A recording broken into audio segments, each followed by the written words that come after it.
I am currently doing my master's degree in history and plan to do a PhD, pursue a PhD later. Okay, good, good, good, good. My dream is to become a great historian and archaeologist, making meaningful contributions to our understanding of India's past.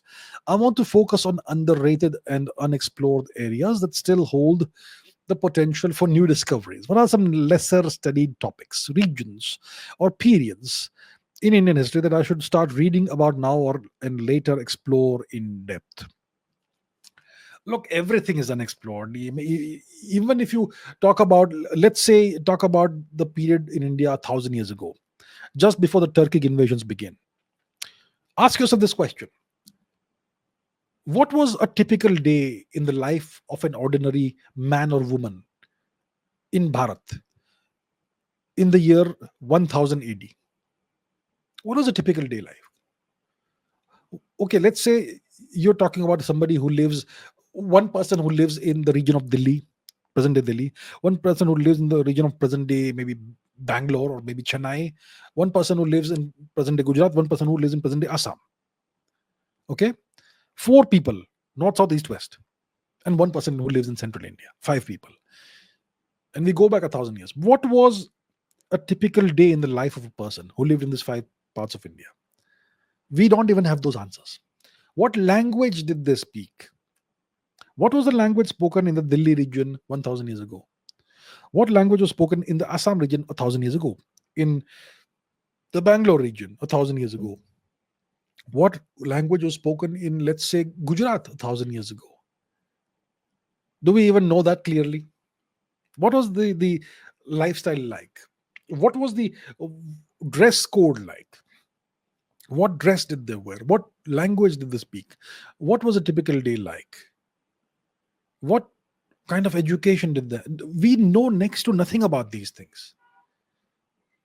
There is so much we don't know. 1,000 years before today, we don't know a lot. 2,000 years before today, we know even less, and so on. So there is so much you can learn. But if you talking about archaeology, I can talk about I can give you a lot of archaeological sites that are, like you say, underrated or neglected. For example, we know we have this gigantic dried up river, right? The Saraswati. She left us because we are not worthy of her, perhaps. So we have this huge dry riverbed that ranges from the Himalayan region all the way to the Run of Kutch, and it used to empty into the Indian Ocean, the Sea of Saurashtra. So along this dry riverbed, the majority of which is in present day India, not in Pakistan, along this dry riverbed, you have more than 2,000 unexplored archaeological sites from the Saraswati Sindhu time period of our history. More than 2,000 unexplored sites. Can you imagine how much archaeological treasures left?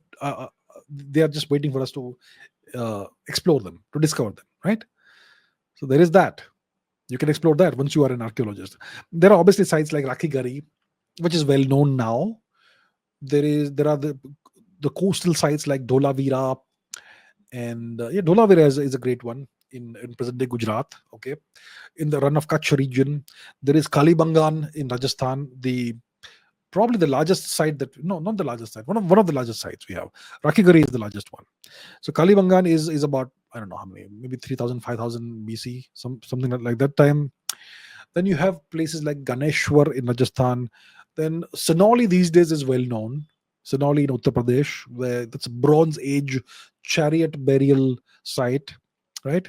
There is Daimabad in Maharashtra. There is a site in Kashmir called Burzahom, which is a very ancient village kind of site, 3000 BC or something, and it has layers from different time periods. And they also discovered a carving of a sky chart, a star chart in the Burzaham region, where you have two suns in the sky, and that's the first ever, the oldest ever depiction of a supernova event, right? Then if you go to eastern India, Orissa, there is Shushupalgarh, which is a fortress like site. Okay, very interesting site. Maybe around 500 BC or something, around that time. Mauryan era. There is, if you go to West Bengal, there is Chandraketugarh, a fascinating site where so many fascinating discoveries have already been made, but it is still like mostly unexplored. There is Kosambi in Uttar Pradesh, wonderful place. Then there is Ahichatra in Uttar Pradesh, the capital of Panchal, Mahajanapad. So if you look for Ahichatra, I mean, the kind of architecture you have there. Let's go to Google, okay? There is a gigantic pyramidal temple in Ahichatra. Sorry, not this. Let's go.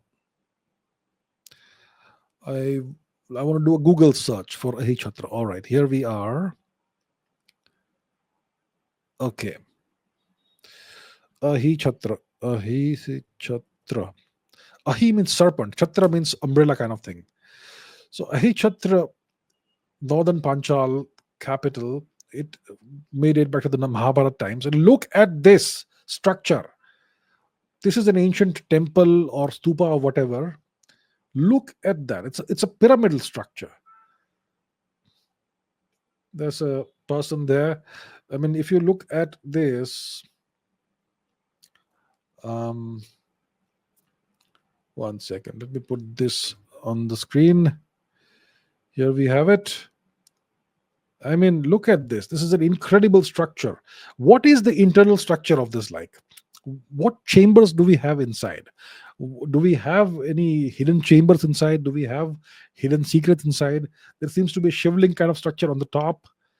Is there something below the ground? I mean, there's so much to explore right here in Ahichatra. An incredible site. It potentially is a Mahabharata era site. Then there is Vaishali in Bihar. There is Indraprasth in Delhi. These days it's called Purana Kila. That could be the site of ancient Indraprasth of the Mahabharata era. In the southern part of India, we have Adi Channalur in Tamil Nadu. Then we have places like Dwarka. I mean, Dwarka, Krishna's Dwarka, off the coast of Gujarat.